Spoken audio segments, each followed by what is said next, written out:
to you by Pfizer.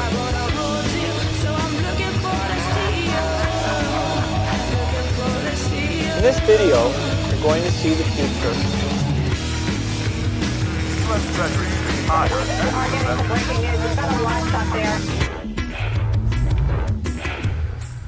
Hello there, you Awakening Wonders.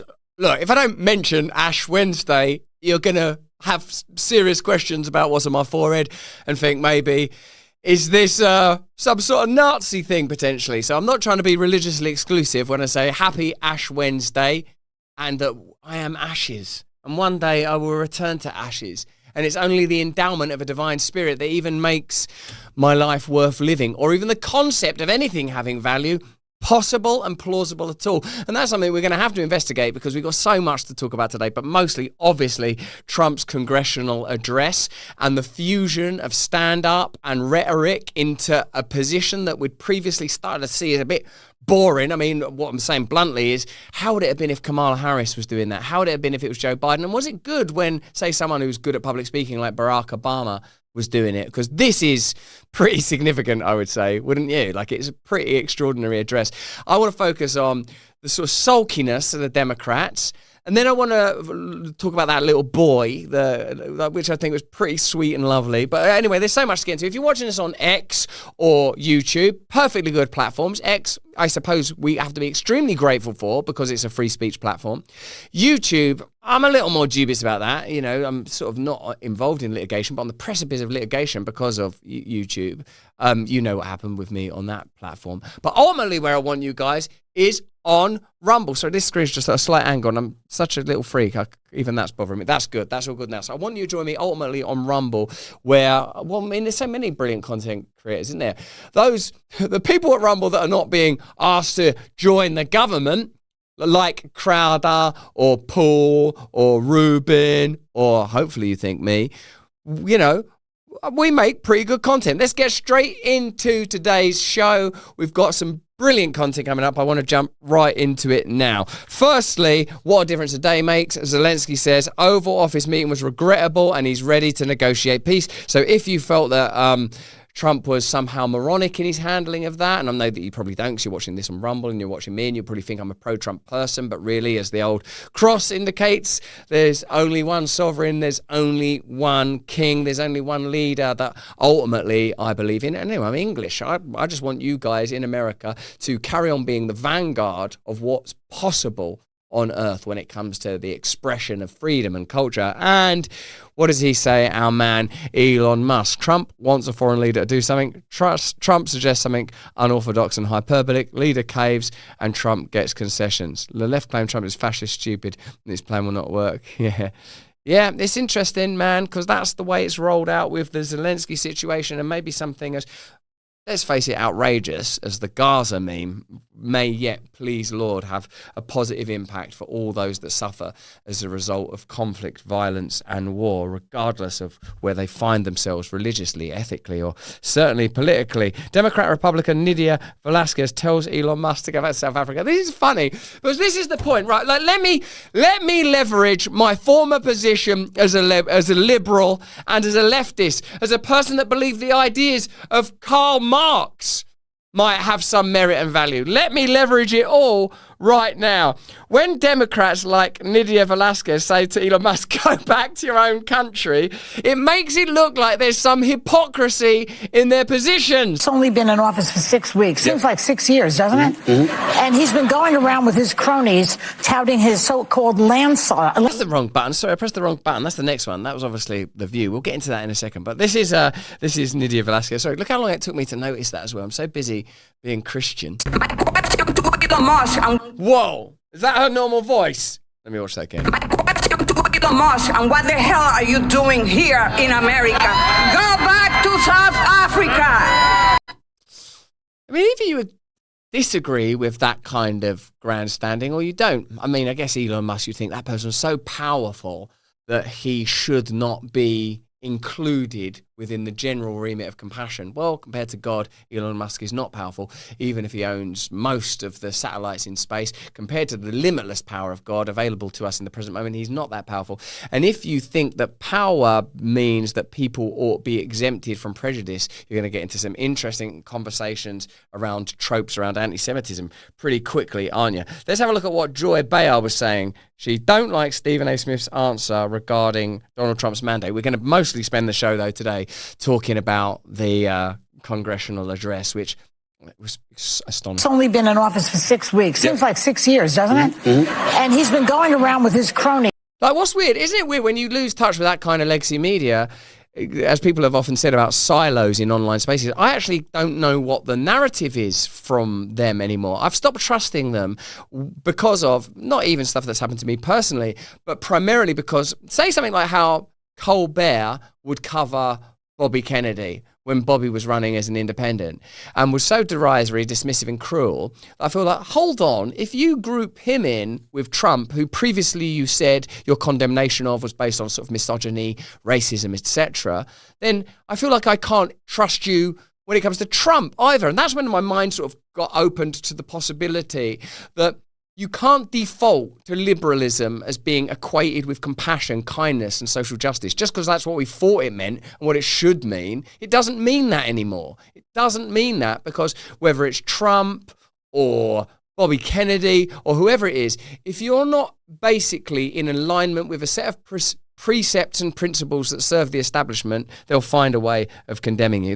On that note, let's have a look at the View. But remember, we're going to spend the majority of the show talking about the congressional address. It's going to be pretty exciting. So if you're watching us on X, YouTube, Rumble, wherever you are, hopefully you're on Rumble because that's our primary home, then that's what we're going to spend the majority of the show talking about. But why don't you open your mind real wide now and think about the View? He's been going around with his cronies touting his so-called landslide and blowout win, but he won the popular vote by 1.5%, one of the smallest ever, and he won the general election by less than 50%. So what kind of mandate is this really? Well, it is a mandate, and I'm going to explain why. And I don't mind the question, but let me be very clear. I'm no supporter of Trump. I'm a supporter of truth and the facts. And here's the facts. The man won every swing state. He increased in terms of his voter turnout in his favor from the standpoint of blacks, Latinos, and young voters. He increased his numbers in that regard from 2020. 89% of the counties shifted to the right. That's a mandate. We can sit up there and play around all we want to. In 2020... It's funny because when he says we can sit up there and play around all we want to, sit literally behind that oval desk on the View, which I suppose the name View, we know what V means in terms of as a letter. Where do you find that letter? And what is that fricative sound, that labial sound suggestive of? The View. This is a female space, the ovum table.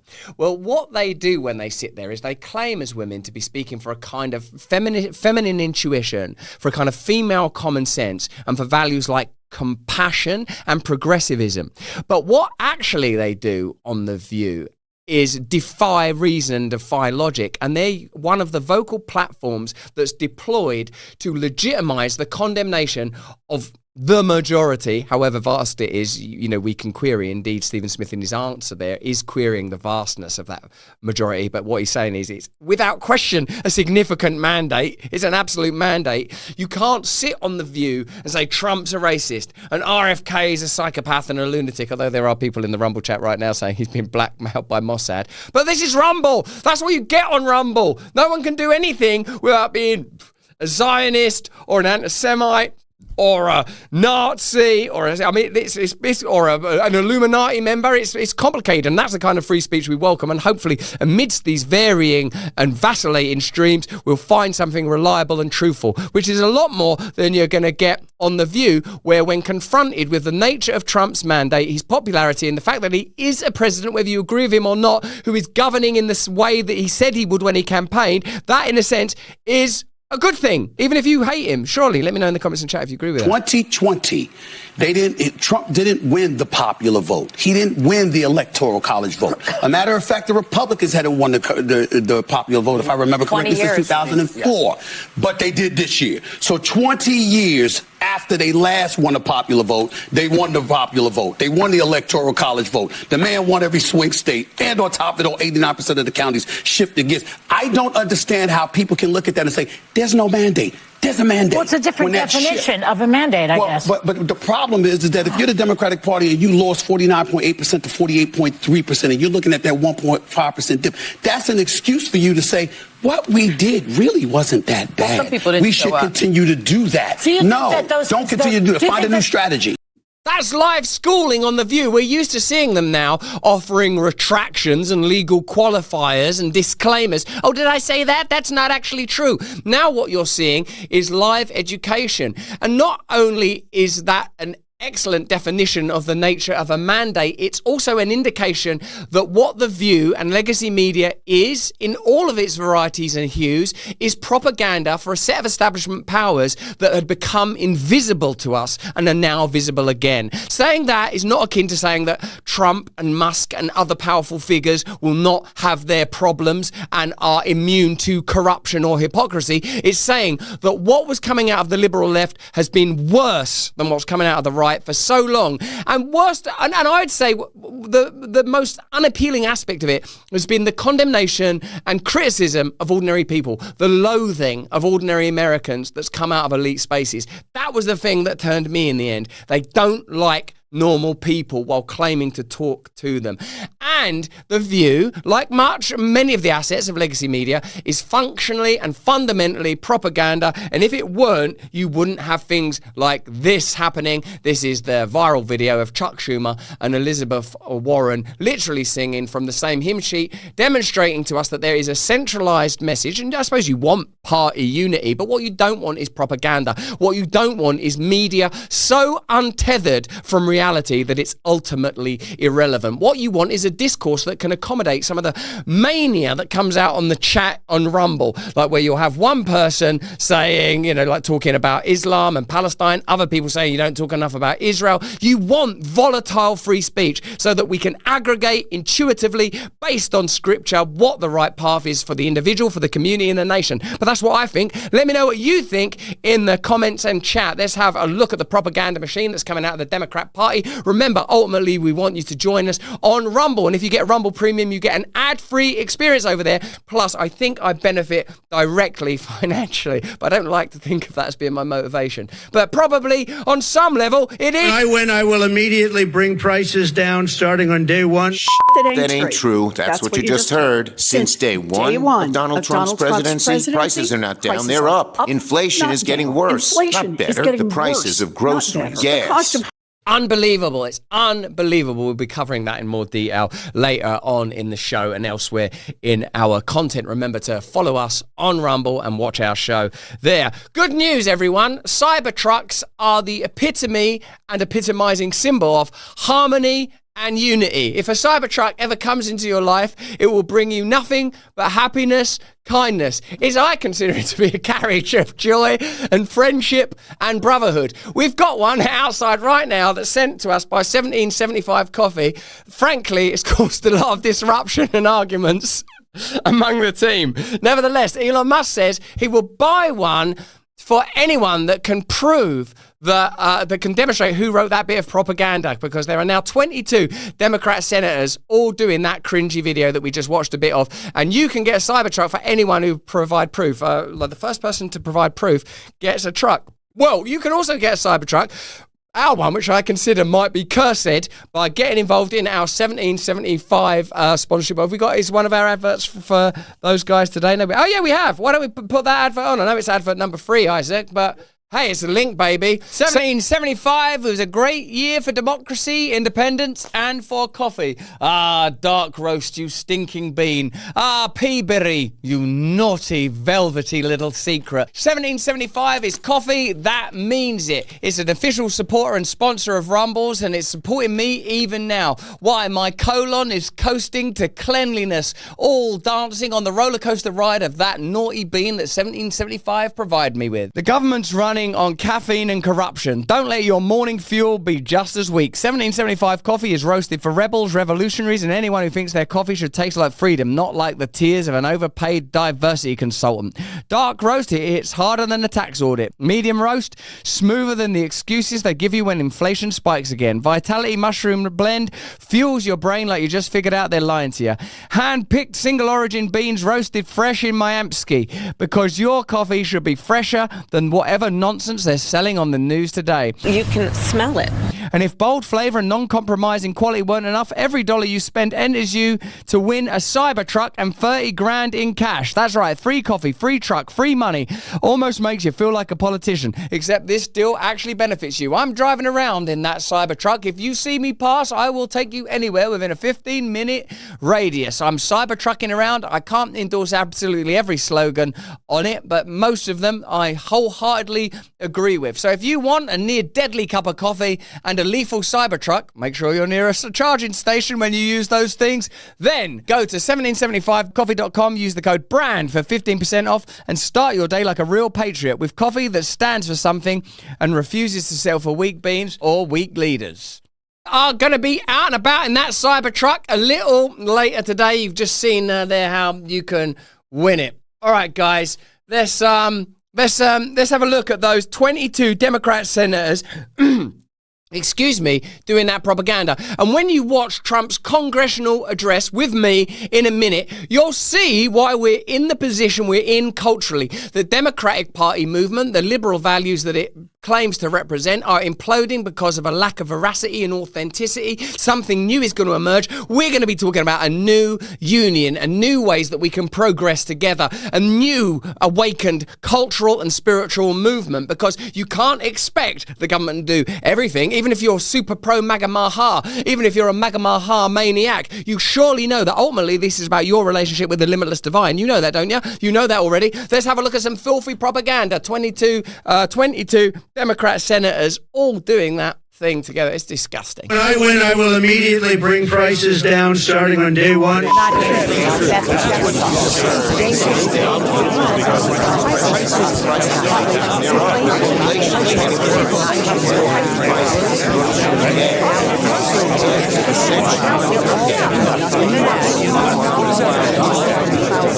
Really, they've completely lost their values and they've lost their connection to reality. Hey, I reposted this video on X earlier of the brilliant Dave Smith talking about how prior to the culture wars that broke out around 2012, there were interesting movements, culturally and politically, in your country, America, on both the left and the right. Dave Smith said that the Occupy movement was getting a lot of traction. I remember going to Occupy Wall Street and hanging out with those people. I don't remember meeting Tim Pool or any of those people there, but like, a lot of people come from that Occupy movement, right?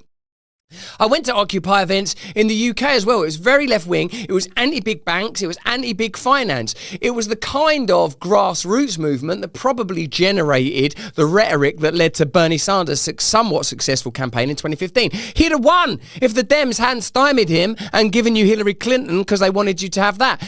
Kennedy, who can't buy a cheer in Trump's address there, he would have been a better leader for the Dems. He might have beaten Trump. Let me know in the comments and chat if you agree with that. The Dems, in pure Radiohead fashion, did it to themselves. They annihilated themselves by having no values, and they used the culture war as a mask over the fact that they've got no true values or principles or virtues. All they can do is elevate and escalate conflict. Isaac, if you can find that clip, we'll show that at some point in the show, but most of today is going to be dedicated to Trump's congressional address, of course, understandably. We're going to get into that in some detail. Do you want to have a look at, all right, let's have a look at Cory Booker taking credit and saying Elon can keep the car. This is Cory Booker's response to that Elon post. So there you go. Clearly you're triggered by the truck. It was me. Keep your truck. Now we're up to 22 Dem senators all doing the same cruiser. I'll buy a Cybertruck. It's interesting, man. They've lost the moral. I mean, let me know. I'm really interested now in having conversations with former liberals or current liberals or people that still support the Democrat Party or people that hate Trump and hate Elon Musk, because let me I'll tell you plainly, I'm not the same as like Charlie Kirk or Dan Bongino or people that are, Dan Bongino is literally in the government now, and congratulations to Dan on that basis. Or Charlie Kirk, who's explicitly, through his involvement in Turning Point, an activist for MAGA and Maha. I think Donald Trump's an amazing public speaker, and I think that he was the wrecking ball that was required for globalism. I don't know that this is going to be the solution to all the world's problems, although it's difficult to query that he's having a lot more impact than Biden when it comes to peace between Ukraine and Russia. I'm no longer a figure of the left. I'm not like a MAGA person. My interest in your country and your politics and your institutions is that I still believe that America is the greatest country in the world and could become something yet more extraordinary. And in fact, that's going to be required, isn't it, if we're going to avert Armageddon of some kind, whether that's military or the various other ways that we could destroy ourselves if we don't connect to divine principles like love, compassion, unity, service, even if there is a tribal dimension to that. Here we go. This is that dangerous. This is the sort of OG comp that showed that whether you're talking to the liberal media or their political mouthpieces, you're dealing with something that's centralized. And indeed, part of what we want is the new mischief and maverick spirit that's emerging out of the right, because I think any government that's got Bobby Kennedy in it is more what used to be meant by liberal than anything that was being offered under Kamala Harris and Biden et al. And Fox San Antonio's Jessica Headley. And I'm Ryan Wolf. Our greatest responsibility is to serve our Treasure Valley communities, the El Paso, Las Cruces communities, Eastern Iowa communities, Mid-Michigan communities. We are extremely proud of the quality, balanced journalism that CBS 4 News produces. But we are concerned about the trouble and trend of irresponsible, one-sided news stories. Pretty good stuff there in the Rumble chat. I thought Russell was the last airbender for a second. I don't fully know that reference, but I'm guessing that's to do with the Ash Wednesday cross. Charlie Kirk is a shill, says someone. I met Charlie Kirk. I really liked him. What is a Zionist, says Paul Schober. Jesus Christ was a pedo faggot. I mean, them's some pretty harsh words there. You're going to get a good praying for, my man. Listen, if you're watching this on X or on YouTube, ultimately we want you to join us over on Rumble. And if you get Rumble Premium, you get additional content from Rumble's primary content creators, as well as an ad-free experience over there. What was that congressional address? What is your expectations from a president? Do you want political figures who govern in the way that they campaign? And what do you make of them paddles? I mean, if the Democrat Party hadn't lost all credibility before yesterday, they lost it yesterday when they held up ping pong bats saying things like, my feelings are hurt, for shame, go back to where you came from. Let's have a look at that congressional address by Trump, some of its funniest moments, and what the sour, dour reactions of the Democrats in Congress tells you about their pious, castrated, and impotent political movement. And something real is going to have to emerge because, hey, you do need to have opposition. You need to have opposition to government. So let's have a look. Firstly, though, we're going to start off with what looks like straight-up stand-up out of Trump, and let's just enjoy him as an orator before examining the political implications of many of his declarations. $40 million to improve the social and economic inclusion of sedentary migrants. Nobody knows what that is. That's good. Nobody knows what that is. Sedentary migrants. Literally means migrants that are sitting down. It had become risible and ridiculous. It had become ludicrous because their political system wasn't tethered to any real values. You can see that continually with the shifting values. When things change the whole bloody time, you know that there's something peculiar going on, that there's no permanent values like compassion or love or surrender or forgiveness or acceptance or things that you might approach as a Buddhist or as a Muslim or as a Christian or as a secular person, but you at least got to acknowledge that they're principles. $8 million to promote LGBTQI+. In the African nation of Lesotho, which nobody has ever heard of. $60 million for indigenous peoples and Afro-Colombian empowerment in Central America. $60 million. $8 million for making mice transgender. This is real. Oh, no, man. Look, personally, I think that people should express themselves as who they are and how they are, and I believe in love above all else, and I believe in non-judgment above all else, but when $8 million is being spent on transgender experimentation, on rodents, you have to wonder if the priorities of that nation are correct. Not that I'm sure that that wasn't a reductive oversimplification of something complex and in some way valuable, just that remember the hurricanes, the fires, the disasters and the nightmares. It's difficult to argue with Trump's position that those were ridiculous wastes of American taxpayer money. But that's just what I think. Let me know what you think in the comments and chat. Wherever you're watching us, we'll be exclusively available on Rumble in a little while. Here's this is again the interpersonal skills of Trump are on full display in this congressional address. Here he directly tells Democrats there's nothing he can do to make them happy. And once again, I look at the Democrats in front of me and I realize there is absolutely nothing I can say to make them happy or to make them stand or smile or applaud. Nothing I can do. Sort of churlish truculence of the Democrats don't bode well for the democratic future of your nation. Oughtn't we be remembering the great spirit of your founding fathers, of your Continental Congress, of the Declaration of Independence, the bold and noble brilliance of those that fought against the British, that threw off the shackles of King George III in order to create a constitution and a nation where we're free to pursue life, liberty and happiness, where we're free to love one another. And even though mistakes have been made in the establishment of your nation, it's still the greatest country on earth. And if you really believe in that, you have to believe in it more than you believe in your hatred of Donald Trump or your dismissiveness of J.D. Vance or your cynicism around Elon Musk. You have to believe in unity and togetherness. You can't say it's unforgivable to be racist or dismissive or use derisory language and then say to Elon Musk, go back to where you came from. If you believe in equality, then you can't simultaneously believe in DEI. You have to recognize that we are embarking on a project to radically review and revivify the principles under which this nation was established, not to cast them aside. But that's just why I think. Let me know what you think. Let me know what you think, Buddy 1205, or Replace Christians, or Wobbinwood. All of you in the Rumble chat, all my beloved friends in the Locals live chat, like Vered and Practice Dummy and Jude Syke, all of you, I want to hear what you think about this. I could find a cure to the most devastating disease, a disease that would wipe out entire nations, or announce the answers to the greatest economy in history, or the stoppage of crime to the lowest levels ever recorded. And these people sitting right here will not clap, will not stand, and certainly will not cheer for these astronomical achievements. They won't do it, no matter what. Five times I've been up here. It's very sad, and it just shouldn't be this way.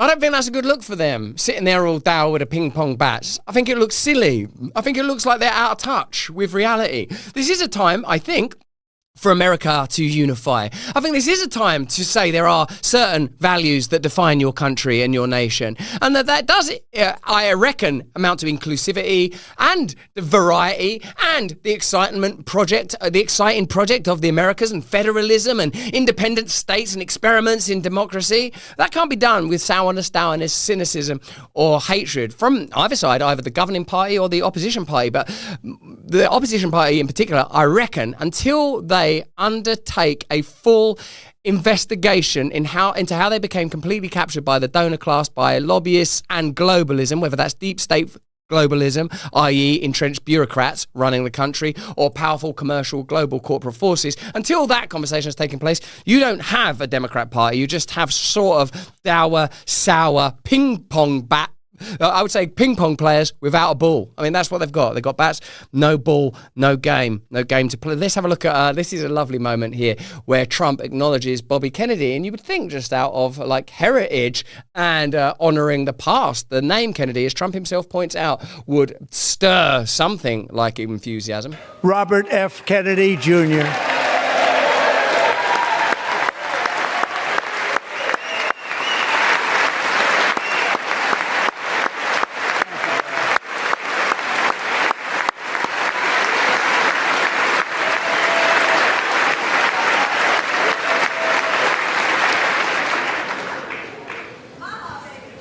With the name Kennedy, you would have thought everybody over here would have been cheering. How quickly they forget.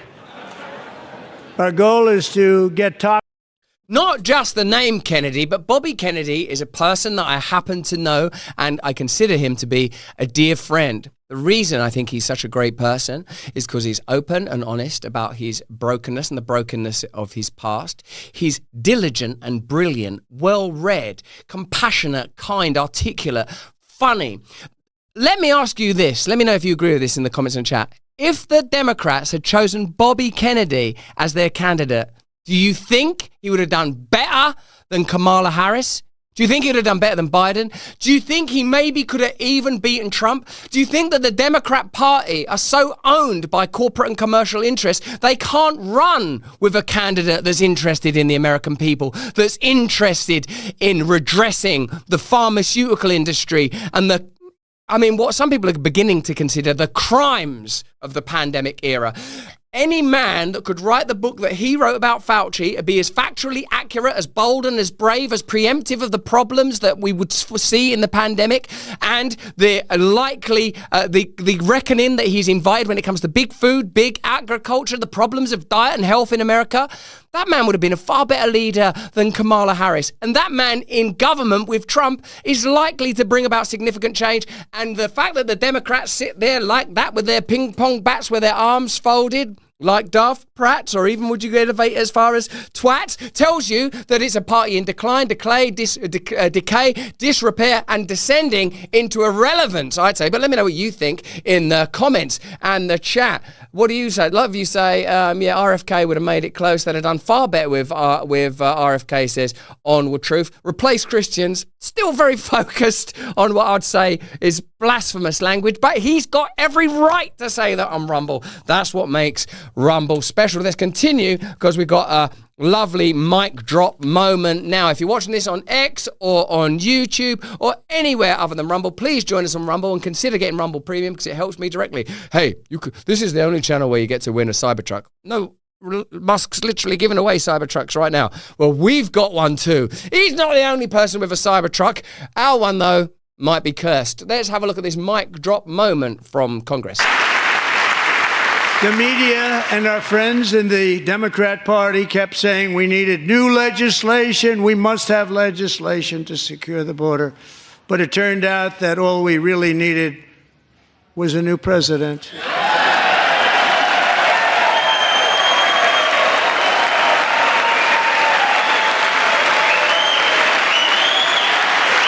We've made the political space too divided and too divisive. I wonder if our audience, if we, our movement, our contribution can be union, bringing people together, looking for solutions, bringing love to the forefront. That's surely a good message for Ash Wednesday. That's why I've got that thing on my head. I've not gone mad. Or if I have gone mad, this is not a particular and deliberate expression of that insanity. It is an expression of devotion and love of Jesus Christ the King. Anyway, that's just what I think. Let me know what you think in the comments and chat. We're leaving X and YouTube now. X because, our primary home is Rumble and we want you to join us there. YouTube for a whole bunch of reasons that will become increasingly obvious as you become better educated about the way that big tech works, the way they curate and control information, generate conflict. In a minute, we're going to be talking about the rest of Trump's congressional address.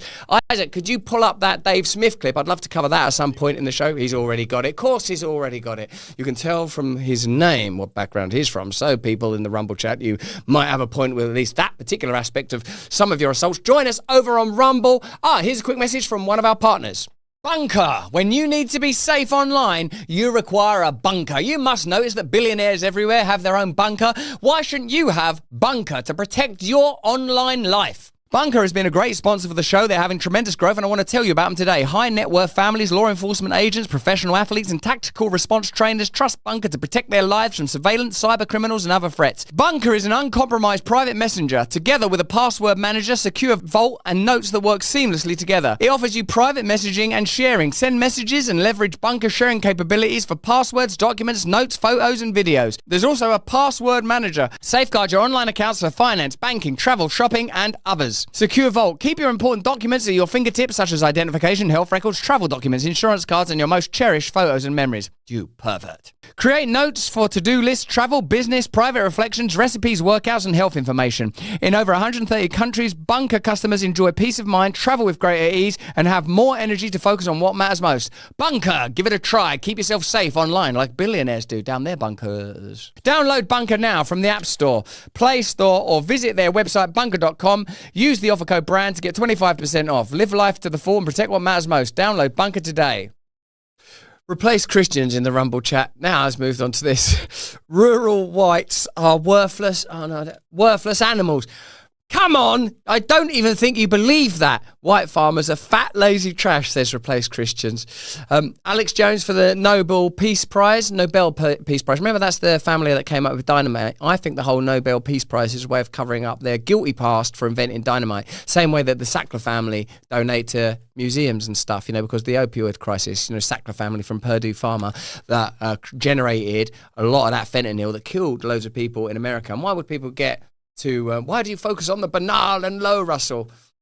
Humour, probably. Pride Folks in the locals chat. I just like humour. Also you get more. It's not like I like conflict. I don't think I like conflict. It's just that I like sort of silly stuff, I guess. We'll work it out over the course of the hour. But let's focus now on the rest of that congressional address, as well as we'll be looking at a bit of not stand-up, Dave Smith, I think, on a podcast, talking about how the culture war was almost designed to separate the left and right. It's a really, really good take. Let me know as well, guys, if you think that we should do a show with Tate while he's here in Florida. Andrew Tate is in Florida. Just a yes or no on Andrew Tate. Could you just put AT? Yes, not that I'm assuming he would say yes, but should we even ask him? AT, Y or no? Let me know in both the locals chat and in the Rumble chat if you'd like to see that conversation happen. Let's carry on with the congressional hearing this Ash Wednesday. And tonight, DJ, we're going to do you the biggest honor of them all. I am asking... Man, this is the bit about the 13-year-old cancer survivor that's been given an honorary position within the Secret Service. A lot of people saying yes, it's mostly yes. Some no's in the Rumble chat. I think this was kind of charming. You might argue that these are sort of symbols and gestures and have no real value. But think about what that means to that lad and the little boy himself, and to other people suffering from terminal diseases. Or he's a survivor. Is he okay now? Is he well? I don't know about what he's a terminally ill kid. All right, so he's terminally ill kid with breast. I don't know how you can see this as anything other than a sort of a positive and rather charming gesture.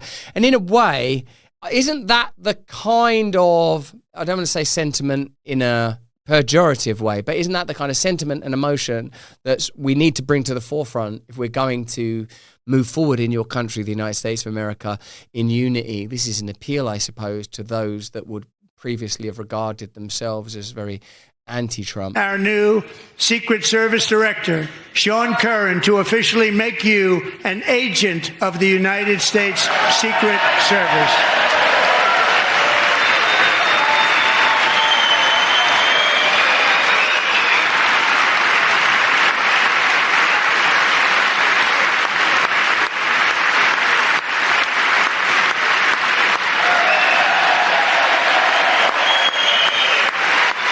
Democrats. He shouldn't be. He's just a diversity hire. He's a diversity hire. If you're a parent or you have family or you've ever been to a children's hospital like St. Jude's in your country or Great Ormond Street in mine, and of course I have, life don't get more serious and more beautiful than that. I suppose if you don't like Trump, you'll say somehow that it was exploitative. But when you see the boy's face, man, if you're a parent, you just think, ugh, kind of beautiful.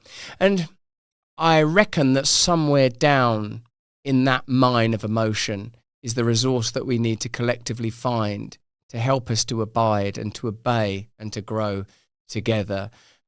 Because surely, even if you hate Trump, you can see the beauty in that moment. If that sends you reaching for your ping pong bat and kind of like, ooh, get him out of here, then then there is a spiritual evaluation to be urgently undertaken. Let's watch the rest of it.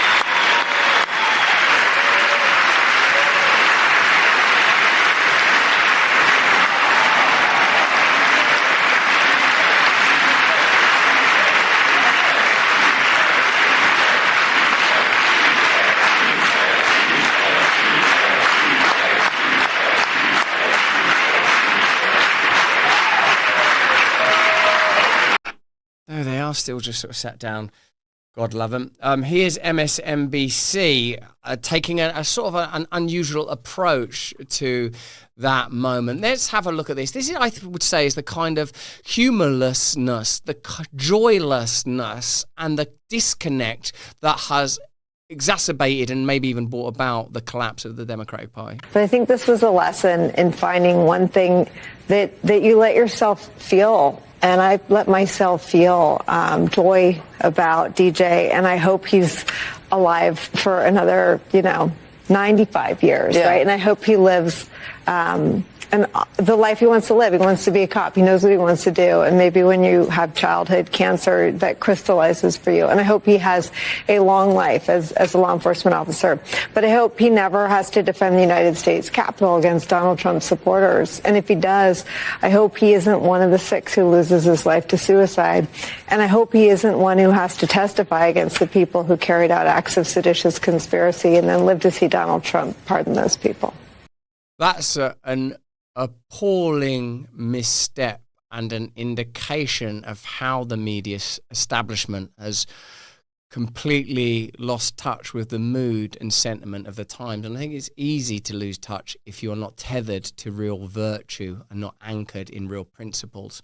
And I think that now we're close to the heart, and it's a dark and empty heart, of what globalism is. It's the stripping away of meaning. It's the stripping away of beauty, and it's a willingness to exploit any moment for political expedience or some kind of gain. And I would say that we might surely be close to the point where they recognize that it's indeed the former, what I would have once regarded as the left, that are on the wrong side of history. But that's just what I think. Why don't you let me know what you think in the comments and the chat? Here's Elizabeth Warren seething in reaction. Oh, does he say Pocahontas? Oh man, this guy. With no end in sight, the United States has sent hundreds of billions of dollars to support Ukraine's defense. With no security, with no anything.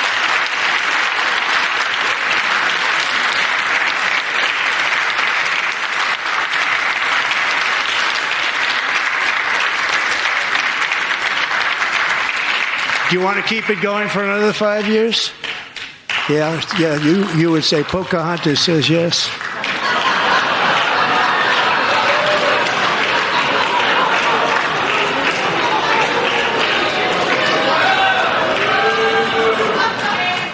$2,000 people are being killed every single. Oh no, that kind of rigid hand clapping. That's not good.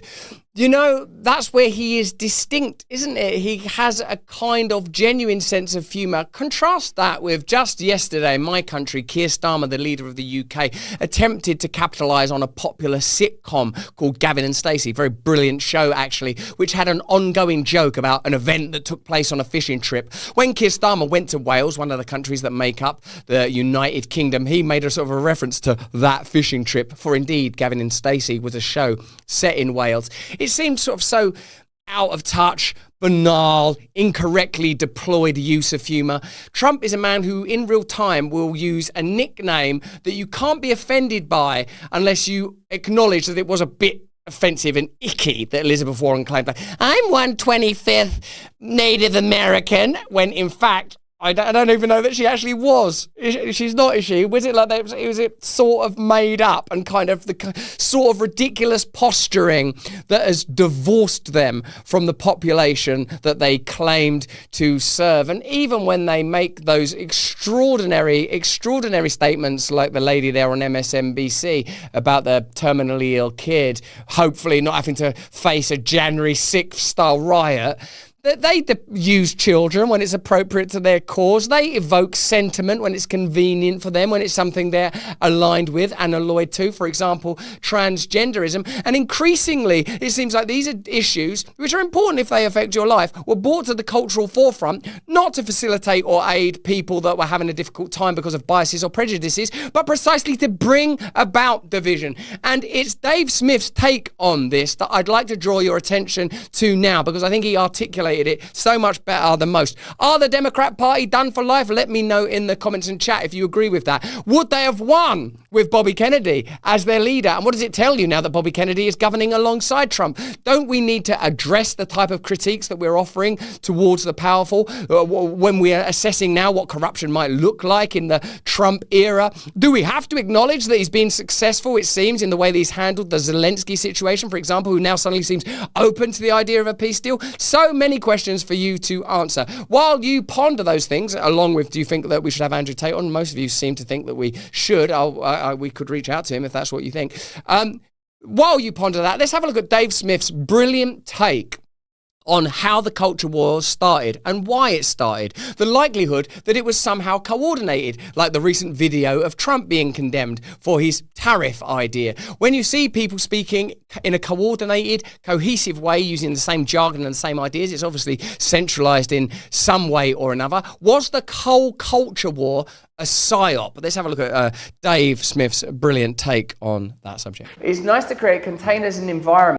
Excuse me, that's me speaking at a church in Jupiter Island. That's pretty good. If you get Rumble Premium, by the way, there's a link in the description for how you get that. You get access to the talks that I do at churches, as well as a whole bunch of other stuff and an ad-free experience. Here's the thing that I told you now. This is Dave Smith. Check it out. Go track how many times the word racism was mentioned. And around 2012, it shoots up. Yep. Social justice shoots up.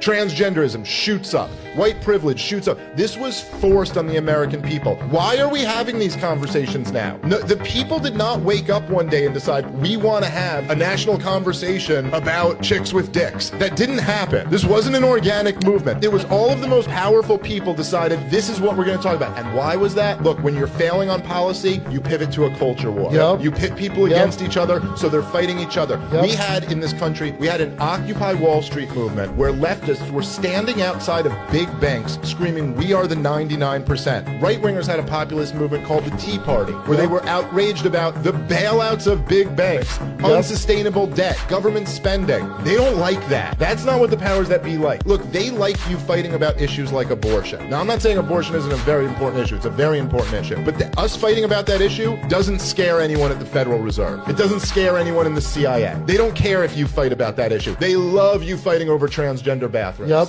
Oh, we've got to get Dave Smith on here again. It's been a long time since he's been on the show. Don't you think that's one of the most articulate and intelligent takes on the culture war that you've ever heard? Doesn't it functionally make sense when you look at it that way? Aren't these precisely the conversations that are required and need to actually penetrate the Democratic Party movement if they're ever to be revivified? Not that that's a particular aim or goal. What you really want is your country run well, your community to be run in accordance with the will, votes, and electoral mandate of the people that live there, and to individually be free to be who you are. Who benefits from you arguing with one another? As Dave Smith points out, it seems to be the powerful, but that's just what Dave Smith thinks, and to a degree, also because I agree with him, I think. But let me know what you think in the comments and chat. And while you send those comments on Rumble and consider whether or not to get Rumble Premium, have a look at this quick message from one of our sponsors. Senolytics are the biggest discovery for promoting healthy aging. The aging process obviously isn't our friend, unless I suppose, there's eternal life. But while we're here, we want to be energetic and productive. That's why I use Qualia Senolytic with science-backed ingredients that have helped me feel, I would say, 15 years younger in a matter of just months. Everyone accumulates senescent cells, known as zombie cells. These senescent cells are old and worn out and not fulfilling a useful function for our health, but they take up space and nutrients from our healthy cells. Qualia Senolytic removes zombie cells and allow healthy cells to thrive. Resist aging at the cellular level. Try Qualia Senolytic. Go to QUALIA.com/brand for up to, get this, 50% off, and use the code BRAND at the checkout for an additional 15% off. Try it now. Qualia Senolytic is also available at select GNC locations near you. Take it. Just 2 days a month. There's a link in the description. Who don't want to feel 15 years younger and get rid of them zombie cells? Just think that Dave is a new age globalist, said. Oh man, I missed it going by. I just don't think he is. I don't know Dave Smith very well. I think that's such an intelligent take. I mean, I think you can't argue with that take. I don't know. Let me know if you would argue with it or how you'd argue with it. But I think mostly people are saying, get Tate on. Will Rumble Premium remove these sponsored ads? Says White Knight 126. It won't, will it? Because that'll be embedded in the content, I reckon. Probably not. But it's still good. You won't have to do those ones that are a beginning, and they're a pain in the arse, aren't they? Those ones where it's for sort of like a onion that you put on your foot, or some foot fungus or something. Not that I'm criticising them. They're obviously spending money on the platform. Unlike Dunkin' Donuts. The bastards. Get yourself a free Cybertruck. If you haven't understood yet that there's a Cybertruck available, there's one available. And I don't know how we're going to film in it, by the way, guys, once Isaac's gone, but we're going to do it, and you can have that. So are we giving away the whole Cybertruck, or is it 30 grand? You're getting 30 grand in a Cybertruck. What are you complaining about? What's that? I suppose that's anti-Semite. The foot onion is amazing if you haven't tried it, says Killer Gorilla. Is it? What do you mean we should be using the foot onion? What does it do, the foot onion? How can you possibly need a foot onion? Under what circumstances? Let's have a look at the rest of this congressional address. Guys, I just knocked the mic and it went down a little. Oh, it's coming back. All right, let's have a look at the rest of the congressional address. All right, I did this before and we did that. So this is I got caught up in the foot onion. This is CNN admitting that 69% of Americans like Trump's speech. 69%. There's even a cheeky little pun who doesn't like that. To the results. What was your reaction to Trump's speech? 44% of speech watchers in our instant poll tonight say they had a very positive reaction to Trump's speech. 25% somewhat positive, 31% negative. What? You got to get in touch, man. You got to get in touch with reality, haven't you? This shows you that people in general were a little over the incriminating choke of woke. They were over it. They recognise that, hold on, this isn't about compassion. This isn't about ensuring that vulnerable people or minorities or whatever slightly patronising term you want to use for people are protected. This is about the vision. That's what I think. Do you think that as well? And another thing is, if we're going to have actual values, if you're going to say that the Congress and the Capitol are sacred places, and that's the claim that undergirded the strong reaction and histrionics after Jan 6, then you better stand up when the president speaks. Ted Cruz at least thinks that. What do you think about the Democrats not standing up for Trump? What do you think about their haughty, supercilious arm crossing and ping pong bats of justice? Oh yeah, these are the people, are they, that are going to lead us against globalism? We need to protect our most vulnerable. Yeah, that's in all religions, by the way. Christianity includes that, Judaism, Islam includes that, Hinduism. No, from a secular perspective, we're going to take chance and stand up for globalism. How are you going to do that? How are you going to oppose the forces of evil? How are you going to oppose the truly diabolical? How are you going to oppose whatever seems to be behind this child trafficking epidemic that's desecrating your nation? What are you going to do? Well, we've got ping pong bats, so a lot of these Satanist pedophiles will be pretty scared of that, I would have thought. Is the reason you're holding those ping pong bats because you are part of the satanic paedophile cabal? Well, I don't know. It's certainly one argument to consider. Here's Cruz saying that whether you agree with a president or not, you should certainly stand up when they speak out of respect for the institution. What do you think about that? It was fantastic. Tonight was incredible. This is the 5th State of the Union address I've seen Trump give. It was by far his best. We're just over a month into it, and he had a litany of victories that we've already won, one after the other after the other. Listen, I thought he was joyful. I thought he was forward-looking. I thought he had the promise of America front and center. And I got to say the contrast. I have never seen such a disgraceful display as the Democrats put on. I've been to 13 State of the Union addresses altogether since I've been in the Senate. I've been to every one. I've never missed one. It started from the moment he walked in and was introduced, the President of the United States. Not a single Democrat stood, not a single Democrat applauded, not one. I've never seen that happen. Every time Joe Biden walked into that chamber and they introduced him as the President of the United States, I stood my butt up and I clapped. Every time Barack Obama walked in, I stood up and clapped. Even when I couldn't stand their policies, even when I was horrified at what they were doing, I respect the office of the President of the United States and I respect the American people. The contempt those Democrats had. They wouldn't stand, as you noted, for the mom of Jocelyn Nungary. They wouldn't stand for Laken Riley's family. One time when I was on the left, I gave a speech outside of Parliament, in Parliament Square. Jeremy Corbyn had yet to be elected as leader of the Labour Party, which would be a populist leftist moment in my country. A significant one, actually. A moment when it looked like the establishment might be changed, not from the right, but from the left. As I gave that speech, I looked out into the social justice warriors that had accrued, even though this is like, wow, this is maybe 10 years ago. So it was a different moment politically. And some of these ideas around woke culture were nascent in some seedling, sapling form.